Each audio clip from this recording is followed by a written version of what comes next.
بسم اللہ الرحمن الرحیم۔ ذلت ہے کار آشیاں بندی، خدا رحم فرمائے ماسٹر جی کی حالت زار پر اتنا اچھا پیشہ ہونے کے باوجود بھی احساس کمتری کے ہاتھوں خاصے قنوتی ہوتے ہوتے اپنی ذاتی رہائش کی تعمیر کے آغاز ہی میں ہوش باختہ ہو چکے تھے۔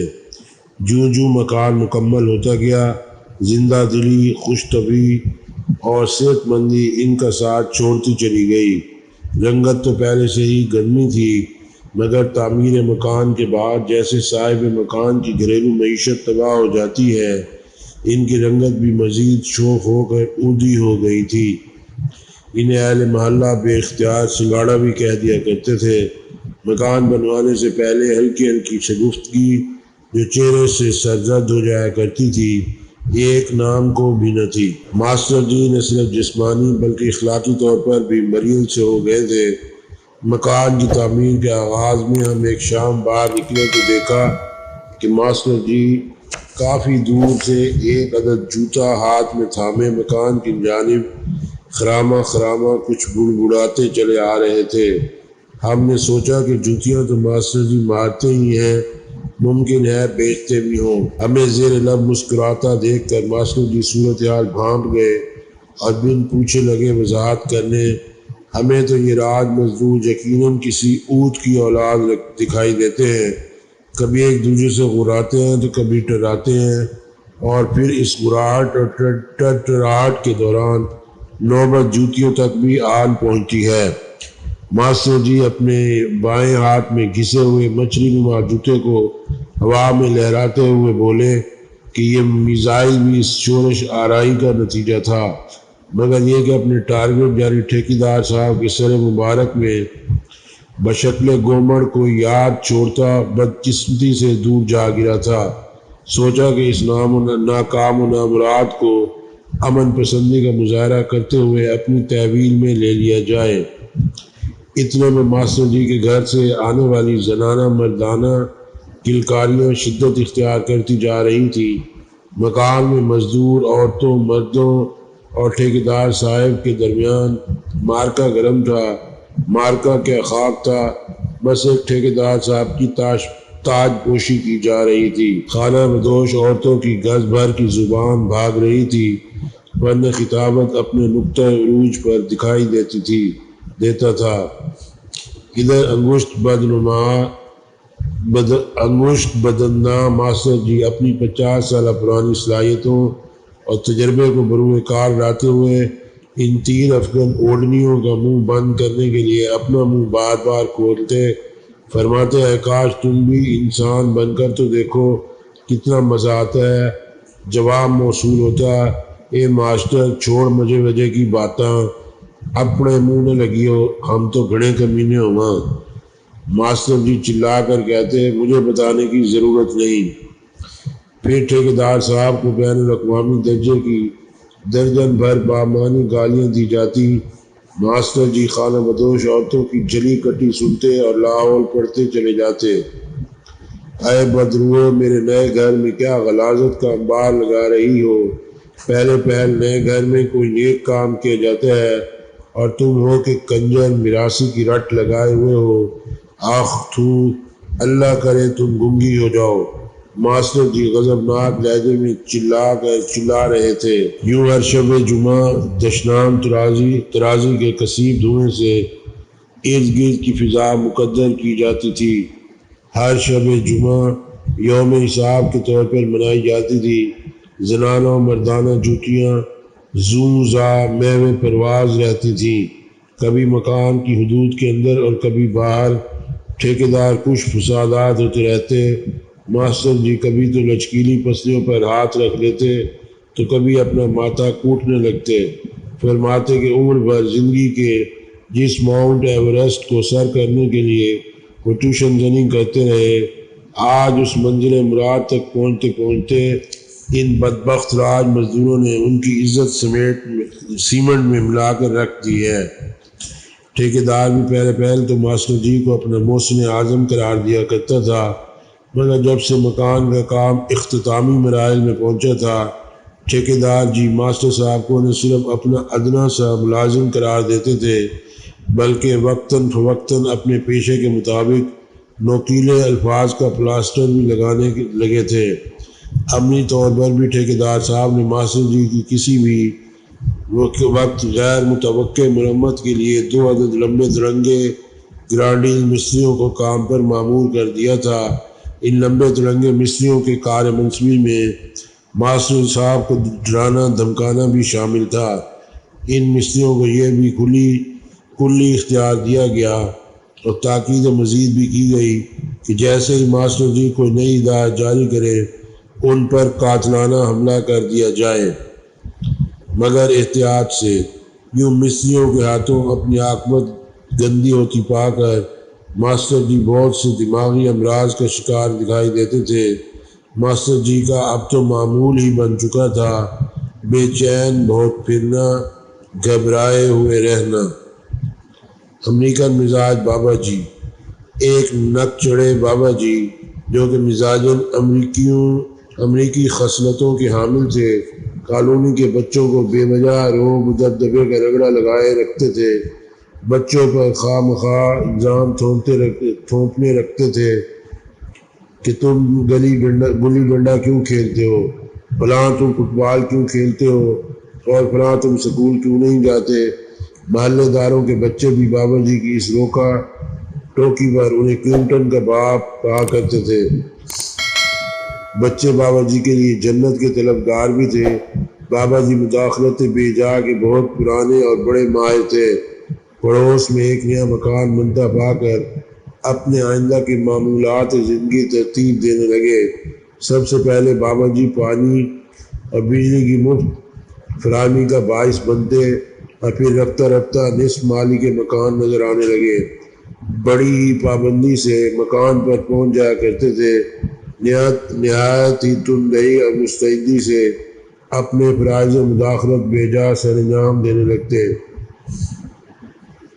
الگ صبح پہنچتے ہی اپنے تجربات کی وسعت اور گزشتہ بنوائے ہوئے مکانات کی پائیداری پر روشنی ڈالتے رہتے تا وقت یہ کہ سانس پھولنے کا وقفہ کیا جاتا۔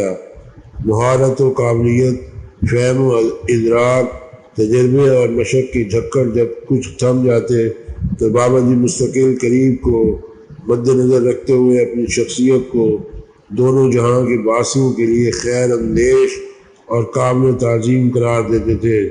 جو مصری مزدور بابا جی کی خاطر مدارت میں کم توجہی یا ان کی آمد میں ہلکی مسکان کا مرتکب ہو جاتا، اس ٹٹ پونڈیوں کو مربیانہ انداز میں جہنم کی تخلیق کے 99% مقصد و منشا سے دفعتاً آگاہ کر دیا جاتا تھا۔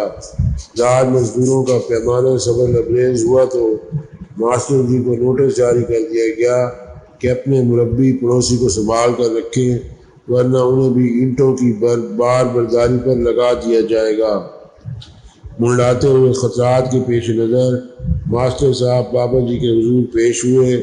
بابا جی کے قدرتی رتبے اور مزاجی کروپر کو ملحوظ خاطر رکھتے ہوئے ماسٹر صاحب بابا جی کو سمجھانے لگے، آپ جیسی مفید اور نیک منش جلیل القدر ہستیوں کو یہ زیب نہیں دیتا کہ آپ ان ہمنک مصریوں کو بلا ناغہ شرف ملاقات سے نوازیں۔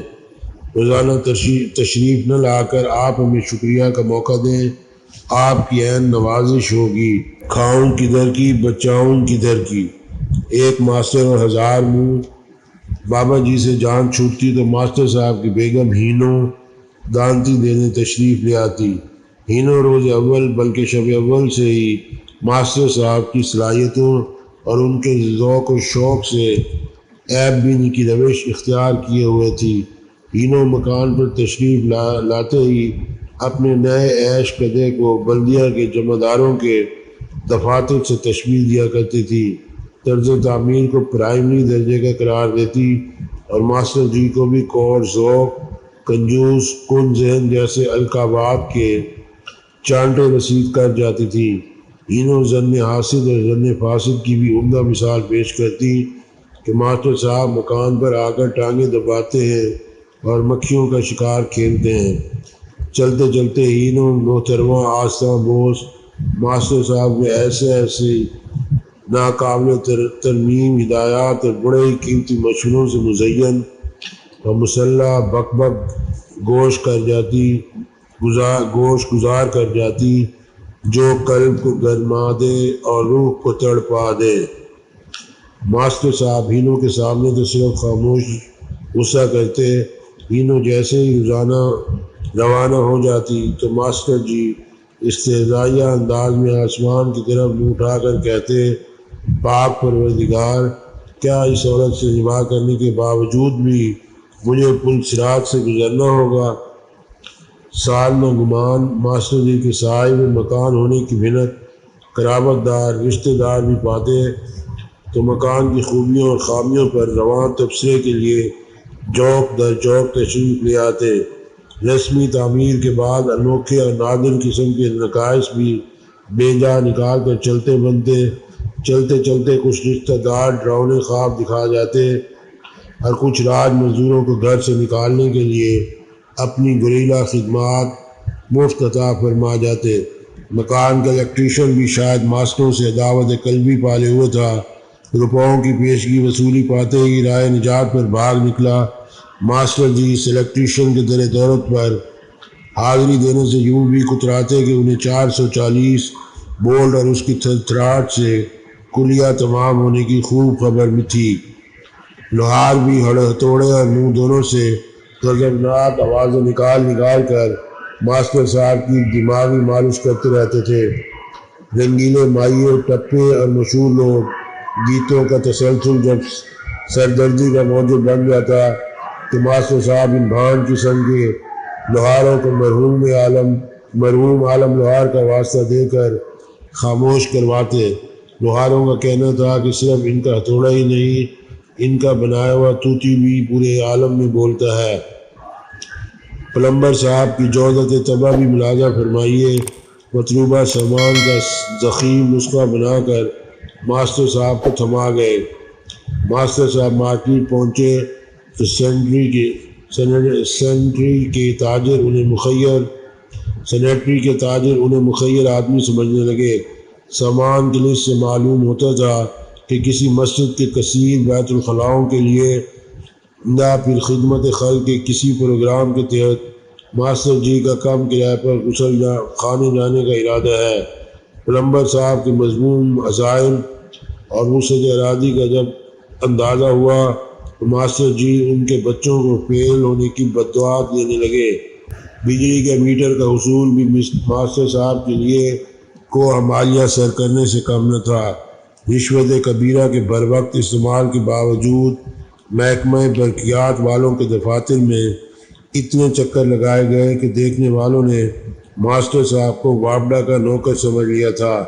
فرماتے کہ حکیم لقمان کے پاس صرف وہم علاج کا نہیں، برقی کارکنوں کا علاج کرنے بھی نکلتے تو ہاتھ اوپر اٹھا لیتے۔ ماسٹر صاحب ان بد سرشت افسران زیریں کو رشوت کبیرہ کے علاوہ ڈھیروں قسم کے تحائف، گالیاں اور بددعائیں دینے کے بعد جب تمغہ میٹر سجائے اہل محلہ سے ملتے تو بڑے فخر سے فرماتے کہ ان کے شاگرد وابڈا میں اعلیٰ عہدوں پر فائز ہیں۔ انکم ٹیکس کے نیکوکار افسران بھی نیا مکان بنتا دیکھ کر مہمان بنے۔ ماسٹر صاحب پوری ٹیم کے ہر فرد کو بنظر غور دیکھنے لگتے کہ شاید کوئی فرد